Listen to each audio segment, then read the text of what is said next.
Alhamdulillah hamdan katsiran tayyiban mubarakan fihi mubarakan alaihi kama yuhibbu rabbuna wa yarda.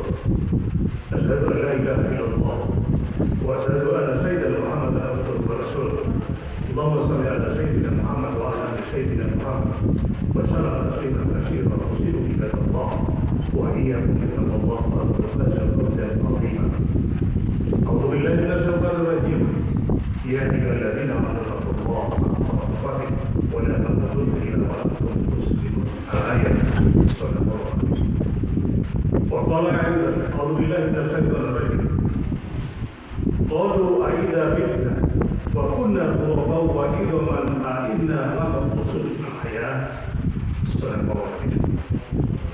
Wa qala Nabi sallallahu alaihi wasallam, as-salatu khamsah wal jum'ah ila al-jum'ah kafaratan lima bainahunna ma lam taksal kaba'ir. Al-hadis atau kama. Saudara-saudara kaum muslimin jamaah salat Jumat rahimani wa rahimakumullah, puji dan syukur senantiasa kita panjatkan kepada Allah Jalla karena pada hari ini Allah sudah takdirkan kita bisa melangkahkan kaki kita menuju rumah Allah di antara sekian banyak rumah-rumah Allah yang ada di muka bumi. Salah satunya adalah Masjid Al-Aqsa. Dalam rangka melaksanakan ibadah salat Jumat, semoga seluruh mereka ibadah kita di hari ini, baik yang wajib maupun yang sunnah, semoga semuanya diterima oleh Allah Subhanahu wa Ta'ala. Yang kedua, semoga seluruh amal ibadah kita, seluruh amal kebaikan kita nantinya bisa menghapus seluruh dosa-dosa kita dan kesalahan-kesalahan kita di hadapan Allah Subhanahu wa Ta'ala. Sebagaimana Allah berfirman di dalam Al-Quran pada surah 29, surah Al-Ankabut, ayat yang ke-7. Walladzina amanu wa amilus sholihat lanukaffiranna anhum sayyi'atihim wa yahdiyannahum sanal ladzina kanu ya'malun.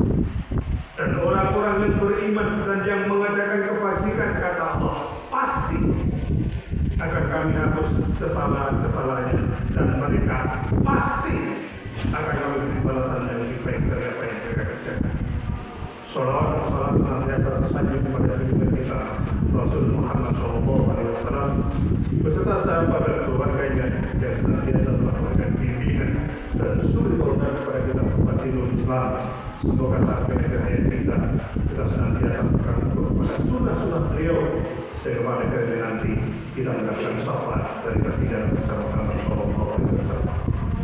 Saudara, tidak henti-hentinya dan tidak bosan-bosannya ketika seorang khotib berdiri di mimbar pada khutbah yang pertama selalu memberikan wasiat.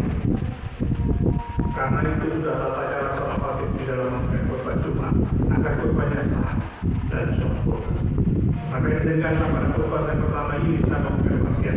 Wasiat pertama, saya tunjukkan kepada diri pribadi saya selaku hamba Allah yang banyak salah, yang banyak hilang, yang miskin ilmu. Dan wasiat yang kedua sudah barang tentu saya bukan kepada saudara-saudara yang hadir di Masjid Al-Aqsa ini. Wasiat itu adalah tolong diperhatikan 5 menit saja, ya ngantuk kita sudah. Wasiat itu adalah marilah kita senantiasa istiqomah meningkatkan kualitas iman dan takwa kita kepada Allah dengan cara melaksanakan semua yang diperintahkan Allah dan meninggalkan semua yang dilarang Allah. Ya ayyuhalladzina amanu taqullaha haqqa tuqatih wa la tamutunna illa wa antum muslimun. Wahai orang-orang yang beriman, ittaqullah, bertakwalah kamu kepada Allah haqqa tuqatih, takwa yang sesungguhnya, yang sebenar-benar takwa. Kemudian Allah melanjutkan ayat ini, wa la tamutunna illa wa antum muslimun, dan jangan sekali-kali kau mati kecuali dalam keadaan muslim. Janganlah sekali-kali kau mati kecuali dalam keadaan beragama Islam. Allah katakan inna dina indallahil Islam. Sesungguhnya agama yang diakui Allah, agama yang diterima oleh Allah adalah agama Islam. Selain Islam, syirik. Saya ulangi. selain Islam selama-lamanya tidak akan pernah diterima oleh Allah Subhanahu wa Ta'ala. Saudara, nikmat Islam adalah nikmat terbesar yang Allah berikan dalam hidup ini. Maka kita patut bersyukur jika kita lahir dalam keadaan Islam, hidup dalam keadaan Islam, dan mati dalam keadaan Islam. Karena semua ahli iman, yaitu orang yang mati dalam keadaan Islam, kata Allah, pasti masuk surga. Saya ulangi, seluruh ahli iman, orang yang mati dalam keadaan beragama Islam, husnul khotimah, kata Allah, pasti akan masuk surga. Karena Islam akan menjadikan seseorang terhindar dari kekalnya api neraka. Sedangkan orang-orang kafir yang menyembah selain Allah, yang beragama selain Islam, maka mereka semua akan kekal selama-lamanya di dalam neraka. Innal ladzina kafaru min ahlil kitab wal musyrikin fi nari jahannam khalidina fiha ulaika hum syarrul bariyah. Kata Allah di dalam Al-Quran surat Al-Bayyinah. Sungguh orang-orang yang kafir dan golongan ahli kitab dan orang-orang musyrik akan masuk ke dalam neraka jahanam. Mereka kekal di dalamnya selama-lamanya. Maka kita patut bersyukur, saudara, sampai hari ini, sampai detik ini, diri kita, anak kita, istri kita, keluarga kita, menantu kita, hati kita, jantung kita masih senantiasa makan kedua ajaran agama Islam dan menguatkan kalimat tauhid la ilaha illallah. Tidak ada yang akan disebabkan Allah Subhanahu wa Ta'ala. Dan jangan sekali-kali kau mati meninggalkan Rasulullah. Semoga yang ada di masjid yang mulia ini jika sholat kepada Allah semuanya betul Rasulullah. Saudara, pada khutbah saya yang sangat singkat, 15 menit ke depan, di tempat yang sangat mulia ini dijadikan, saya menyampaikan satu tema khutbah Jumat, yaitu akan ada hari yang sangat berat. Kapankah? Saudara, masih ingatkah kita? Siapa sahabat kita, saudara kita, teman kita, atau orang dekat dengan kita yang baru saja dipanggil oleh Allah? Hampir setiap saat ada saja orang yang diminta kembali ke hadapan Allah. Bukan lantaran mereka sakit, bukan lantaran mereka kena kecelakaan atau bencana alam, atau kena tsunami, atau gunung meletus. Tetapi memang kata umurnya di dunia sudah habis. Dengan kata lain, jagoan malaikat maut bertanda sudah tiba. Walikulli umatin ajal, kata Allah di dalam Al-Quran surah Al-A'raf di ayat yang ke-34. Fa idza jaa ajalun la yastakhiruna sa'atan wa la yastaqdimun. Dan setiap umat mempunyai ajaran batas waktu. Apabila ajalnya telah tiba, mereka tidak bisa meminta penundaan dan percepatan sesaat pun. Suka tidak suka, siap tidak siap, senang atau susah, tua atau muda, kalau sudah waktunya ajal tiba, pasti dia akan menjemput. Saudara tolong perhatikan, saya membawa dua buah alat tulis. Di tangan kanan saya, tolong perhatikan, adalah sebuah pensil. Dan di sebelah tangan kiri saya adalah sebuah penggaris. Saya ulangi, di tangan kanan saya sebuah pensil. Anggaplah ini adalah diri kita. Dan penggaris yang saya bawa ini, anggaplah ini adalah aturan-aturan Allah yang telah ditetapkan. Tugas kita adalah membuat garis lurus atau amal soleh yang kita kerjakan. Jangan sampai garis lurus atau amal soleh yang kita kerjakan berbeda arah, keluar dari jalur kita. Saudara, tolong perhatikan, Allah sang pemilik pensil ini bisa mengambil kapan saja ia berkehendak Hanya saja yang menjadi pertanyaan untuk kita hari ini, seberapa banyak garis lurus atau amal soleh yang sudah kita kerjakan? Jika masih ada garis yang berbelok, maka segeralah hapus dan perbaiki kembali selagi masih ada kesempatan. Batas umur memang selalu menyisakan rahasia besar dalam kehidupan. Saudara kita ini sebagai penonton tidak bisa menebak berapa sentimeter garis umur yang Allah tetapkan kepada kita. Jika garis umur kita berada di kisaran 63 cm, seperti umurnya seperti umur punya Nabi kita Muhammad SAW, 63 cm, maka pensil yang saya pegang ini akan terus bergerak menuju angka tersebut. Tapi ingatlah saudara, bisa saja Allah menghentikan menarik garis tersebut sesuai dengan kemampuan. Bisa saja Allah menghentikan kita di angka 75 cm atau 85 cm. Itulah kebenaran Allah Subhanahu wa Ta'ala.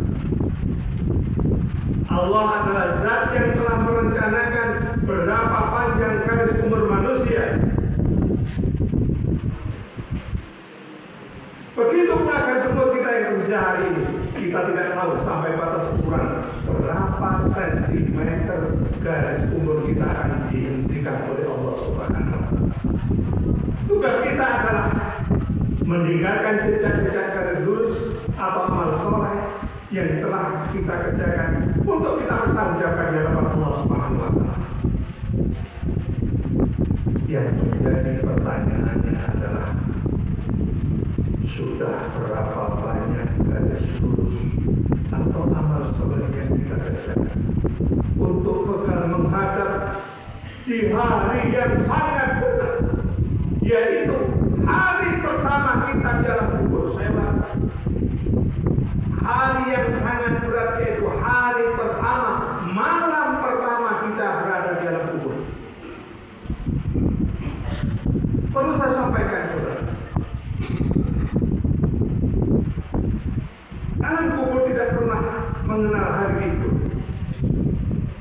Kegelapan alam kubur, sempitnya alam kubur, itu bukan dongeng, bukan cerita fiktif, tapi itu adalah hakikat yang akan kita hadapi dengan kesendirian. Tidak ada cahaya kecuali amal soleh yang kau bawa. Renungkanlah sebelum datang waktu di mana penyesalan tak berguna lagi. Saudara-saudara kaum muslimin jamaah Jumat, rahimahullah. Suatu hari Rasulullah SAW berjalan bersama sahabat mengiringi jenazah ke kuburan. Lalu Rasul duduk dan menangis hingga air matanya membasahi tanah. Lalu beliau bersabda, hadis riwayat Ibnu Majah, hadisnya nomor 4195. Apa kata Nabi? Tolong perhatikan.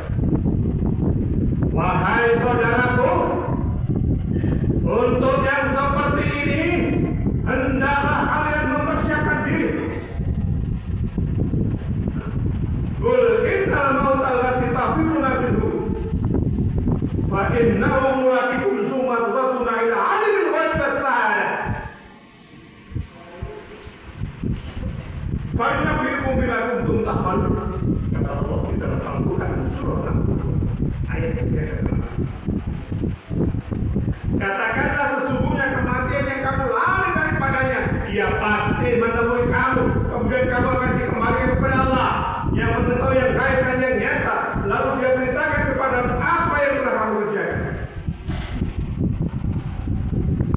Saudara, bahkan di dalam Al-Quran Allah mengingatkan kita kata-kata al-maut, kematian itu diulang-ulang hingga 241 kali.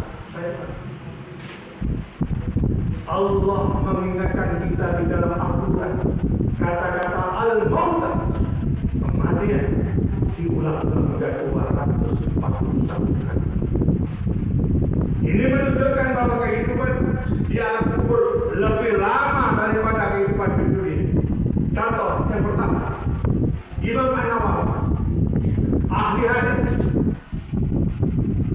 sampai hari ini dia sudah berada di alam kubur hingga 800 tahun. Padahal ketika di dunia umurnya hanya 43 tahun saja. Yang kedua, Imam As-Syafi'i, sampai hari ini dia sudah berada di alam kubur kurang lebih 1200 tahun. Padahal ketika di dunia umurnya hanya 53 tahun saja. Dan Nabi kita Muhammad Sallallahu Alaihi Wasallam sampai hari ini dia sudah berada di alam kubur kurang lebih 1500 tahun yang lalu. Padahal ketika di dunia umurnya hanya 63 tahun saja. Maka saudara, ternyata umur seseorang akan lebih lama hidup di alam kubur, akan lebih lama tinggal di alam kubur ketimbang di dunia ini. Lalu kenapa kita tidak disibukkan untuk mencari bekal yang cukup untuk hidup di alam kubur? Kenapa fokus kita hanya dunia saja? Sementara kematian itu bisa datang kapan pun mau. Maka tangisilah dirimu sebelum kau ditangis. Ulama besar Imam Ibnu Jauzi berkata, apa kata dia? Tangisilah dirimu sebelum kau ditangisi. Pikirkanlah anak panah yang telah diarahkan kepadamu jika engkau melihat jenazah.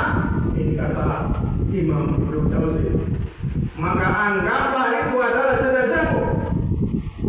Dan jika engkau melihat kuburan, maka bayangkan itu adalah kuburan. Saudara, lalu bagaimana keadaan kita di malam pertama di alam kubur?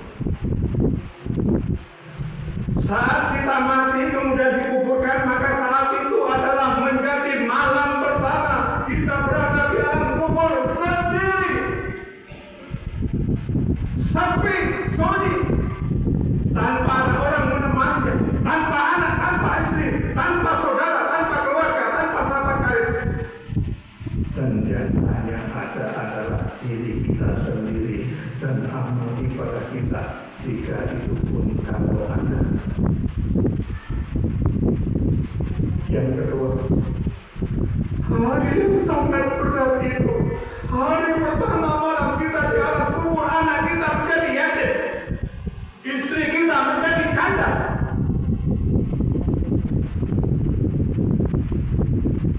Dan yang ketiga, hari yang sangat berat itu,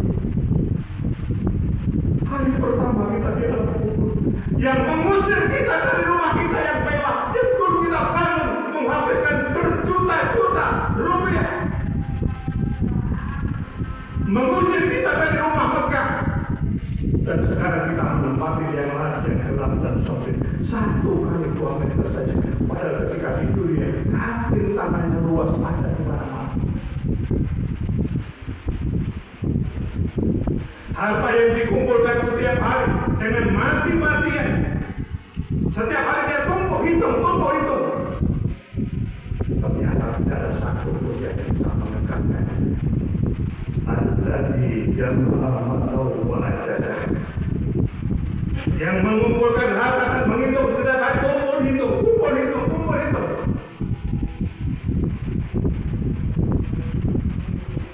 Ya sabuan nama lahu ahlada, dia manusia mengira bahwa hartanya itu dapat mengungkapkannya. Dijawab oleh Allah, kalla la yubadan nafil utama. Sekali-kali tidak, pasti dia akan dilempar ke dalam neraka utama. Wa ma adraka mal utama. Dan tahukah kamu apakah utama itu? Narullahil muqadah, api yang menyala-nyala, yang membakar hingga puluhan hati.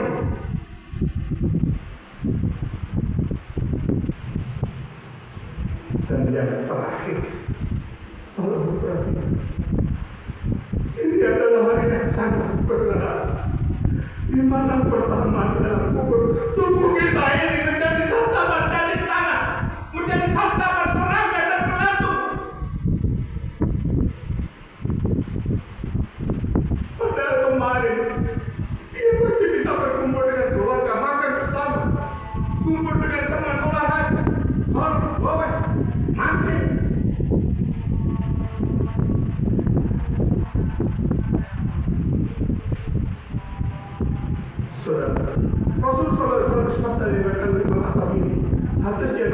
1460 apa kata dia? Tolong diperhatikan.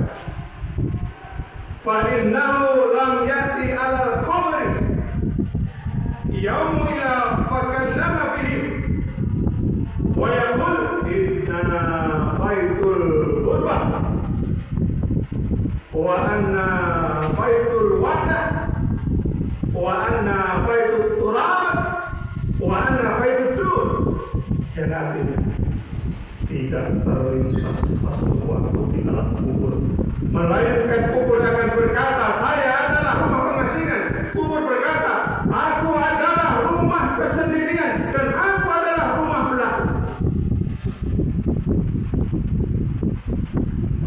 Dan malam pertama itulah baru kita sadar dan benar-benar menyesal. Ternyata harta, jabatan, pangkat, popularitas, gelar, status sosial yang tinggi yang kemarin kita mati-matian, kita bangga-banggakan, kita kejar dengan mati-matian, ternyata tak ada satu pun yang bisa. Jangan sampai harta benda kita, anak-anak kita melalaikan kita dari ingat Allah. Ya ayyuhalladzina amanu la tulhikum amwalukum wa la auladukum an dzikrillah. Wa may yaf'al dzalika fa ulaika humul khasirun. Wahai orang-orang yang beriman, kata Allah, la tulhikum amwalukum. Jangan sampai harta bendamu, anak istrimu yang kamu cintai melalaikan kamu dari Allah. Dan jika kamu lakukan, maka kamu termasuk orang yang merugi. Rugi di dunia makin aku tahu betul itu, tapi di dunia selama. Saudara terakhir, orang kafir, pelaku maksiat, pendosa, penipu, koruptor, tukang makan uang rakyat triliunan,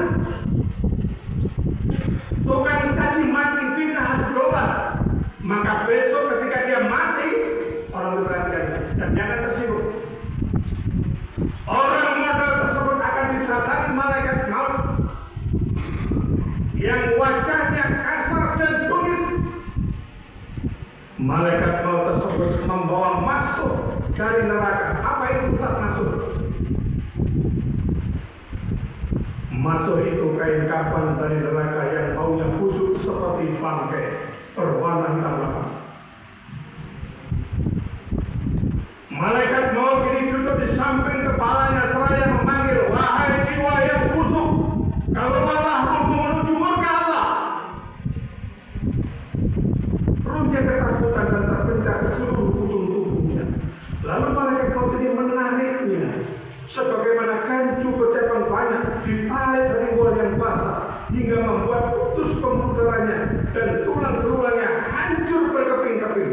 Lalu malaikat ini pun membungkus tubuhnya dengan masuk kemudian dibawa naik ke atas langit. Setiap melewati langit, para malaikat yang ada di masing-masing langit ini pun bertanya, ini ruja siapa? Baunya kok sangat busuk? Malaikat maut ini pun menjawab, ini adalah ruhnya si Fulan bin Fulan yang ketika di dunia selalu berbuat maksiat, pendosa, pelaku maksiat. Maka pintu-pintu langit tertutup untuknya dan dia tidak akan pernah masuk surga sampai ada unta masuk lubang jarum. Kemudian Allah berfirman, apa kata Allah?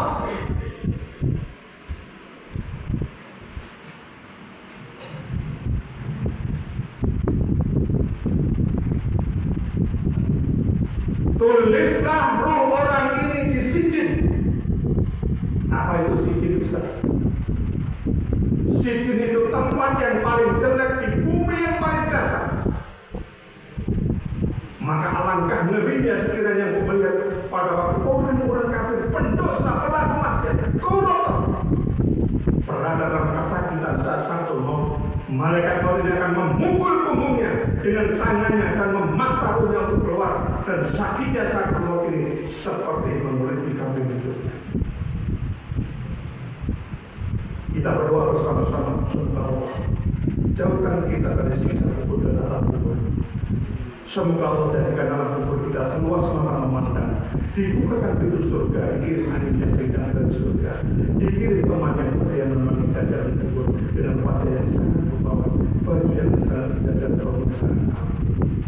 Saudara, kita semua yang ada di Masjid Bagus Soleh ini, semuanya akan mati. Mungkin setelah sholat subuh, atau mungkin setelah sholat zuhur, atau mungkin setelah sholat asar atau sholat isya, atau mungkin jangan-jangan setelah sholat Jumat ini, atau mungkin Anda duluan, saya belakangan, bisa saja. Atau mungkin Anda belum selesai sholat, maka pesan saya di atas mimbar yang mulia ini, jagalah sholatmu agar kamu bahagia di alam kubur. Karena kematian pasti akan datang cepat atau lambat. Maka bahagiakanlah ruh dan imanmu ini dengan amal-amal soleh, sebagaimana kamu bahagiakan badanmu dengan berbagai macam kenikmatan dunia. Rasulullah SAW sabda yang berkata, "Abdul man kana akhiru kalami la ilaha illallah dakhala jannah." Orang yang di akhir perkataannya saat sakaratul maut, ruhnya sudah ditenggorokan di Allah. Kemudian lidahnya ini mampu mengucapkan kalimat tahlil la ilaha illallah. Nabi mengatakan dakhala jannah, dijamin oleh Allah masuk surga. Saya ulang, man kana akhiru kalimi la ilaha illallah dakhala jannah. Barang siapa di akhir perkataannya saat sakaratul maut, ruhnya sudah ditenggorokan di Allah. Kemudian mulutnya mampu mengucapkan kalimat la ilaha illallah. Nabi mengatakan dakhala jannah, dijamin oleh Allah masuk surga. Ucapan ini mudah kita ucapkan, gampang kita ucapkan, ringan kita ucapkan, tetapi berat di dalam Allah Subhanahu wa Ta'ala. Inna Allah wa malaikatahu yusholluna 'alan nabi ya ayyuhalladzina amanu shollu 'alaihi wa sallimu taslima. Inna Allah ya'muru bil 'adli wal ihsan wa ita'i dzil qurba wa yanha 'anil fahsya'i wal munkari wal baghi ya'idukum la'allakum tadhakkarun. Aku qul ya astagfirullah. Inna Allah ghafurur rahim. Rabbil warhamhu wa anta khairur rahimin.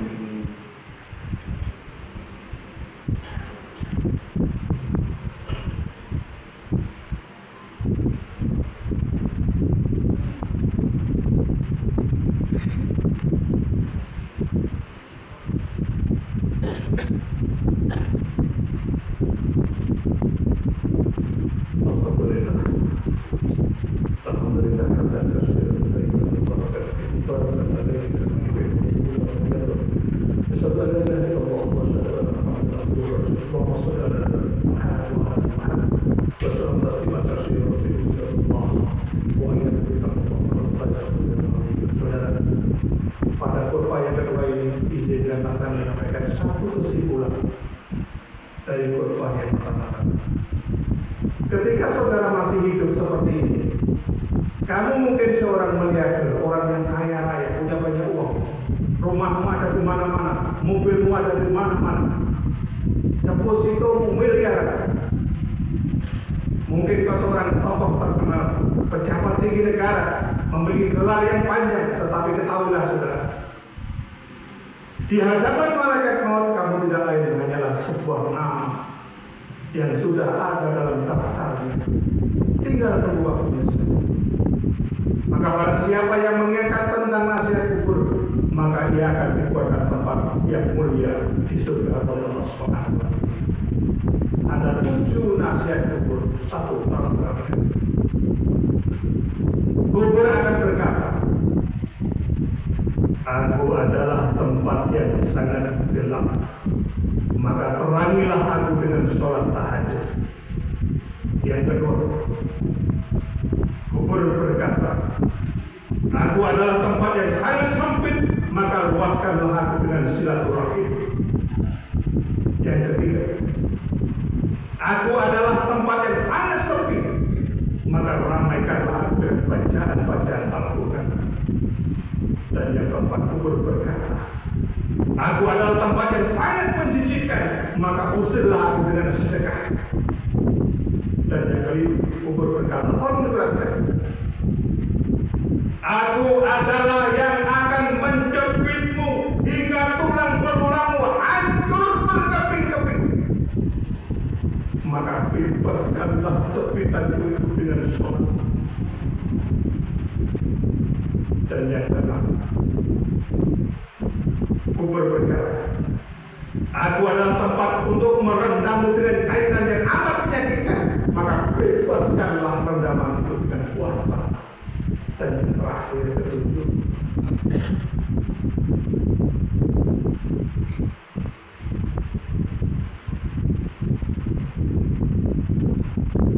kubur berkata,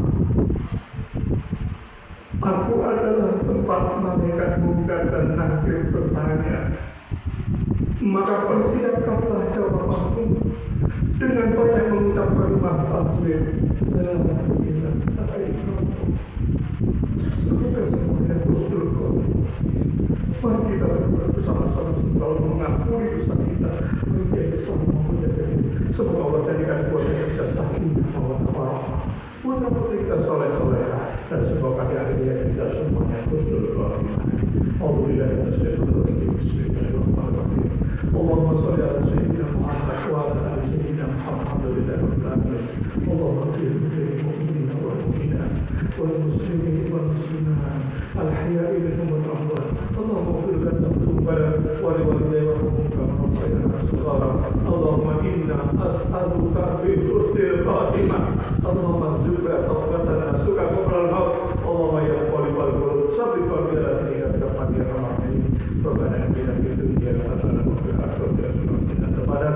Wa akhirna jannata maghfirah ya Allah ya Allah. Inna Allah malaikatahu yusalluna 'alan nabi ya ayyuhallazina amanu sallu 'alaihi wa sallimu qul qawli hadza astaghfirullah innahul rahim. Rabbil wa rahmatullahi wa barakatuh. Wa la ilaha illa huwa al-akbar. Akhir